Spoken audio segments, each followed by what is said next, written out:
All right, hi there. This is Cam Inman and Dan Brown. And we're at the Mercury News, Bay Area News Group here at 49ers training camp on a Monday. They practice 4 days in a row. Tomorrow they get a day off. And we're going to go over some 3 observations each of us had out here at training camp. I will begin because I'll be the rude host.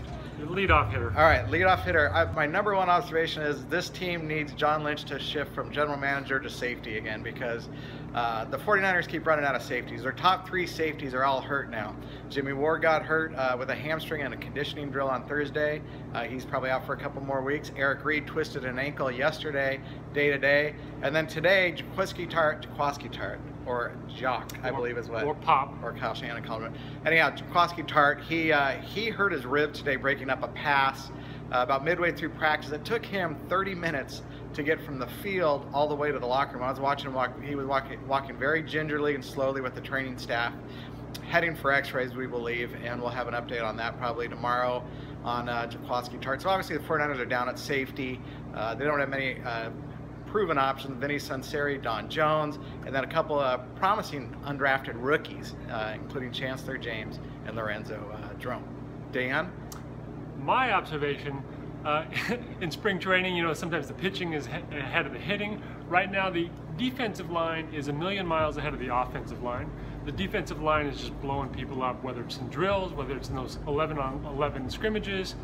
Eric Armstead looks super quick right now, and he was just destroying guys in the one-on-one drills. But as a unit, that defensive line is doing a great job.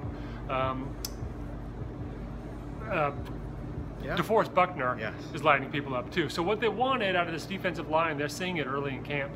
And which will transition to one of the guys that they have to go against is right tackle Trent Brown, and he's going into his 3rd season, 7th round draft pick, but he's one of the biggest guys in the NFL. He's 6'8", and today the reporters had the nerve to ask him how much he weighs. Always a tricky question to ask football players how much they weigh.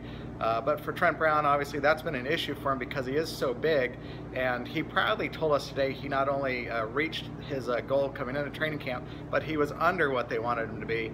They wanted him to be at 358 pounds. And you may say, oh, that's a lot. Well, the guy's 6'8". He's a big guy. He didn't fare so well yesterday in team drills. He was glad. It's a learning experience. Kyle Shanahan thinks it's great that these guys have learning experiences in practice. And today they did one-on-ones, and Trent Brown, again, proudly said he is undefeated. How much do you weigh? Myself? Yeah. A hair under 350. You? That's my observation is that you might be under. Yeah, people can't tell with the shirt. They can't. It's deceiving. It's slimming.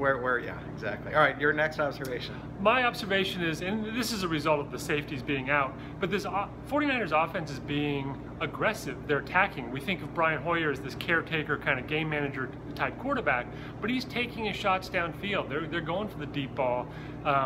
They had another one today too. Lots. They had Marquise Goodwin, Aldrick Robinson, and then Pierre Garcon's out there too making plays. So you think about this dink and dunk Brian Hoyer just finding the open guy, and they did some of that. They were finding the underneath receiver, sometimes wide open because the safety, you know, they're busting coverages.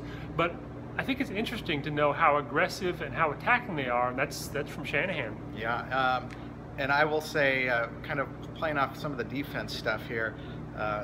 And this is Reuben Foster. I mean, this guy's a rookie linebacker. Every day he's making a play.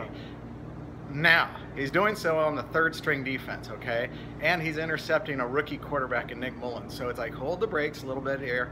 But the guy is electric. He's very energetic. And it's a matter of time before he's up the depth chart into the 2nd team. We're getting some snaps. He really should be getting some snaps as camp goes along, so he can see what it's like playing next to Navarro Bowman, because that's probably the way it's going to evolve during the season. No offense to Malcolm Smith. You? Got any other observations? Yeah, you know, how many did we throw out there so far? I don't know. Let's say it's 385. All right. I would say Carlos Hyde is not blowing my socks off. He has not really jumped out at me yet. He fumbled a pitch early in the drills today. Yeah.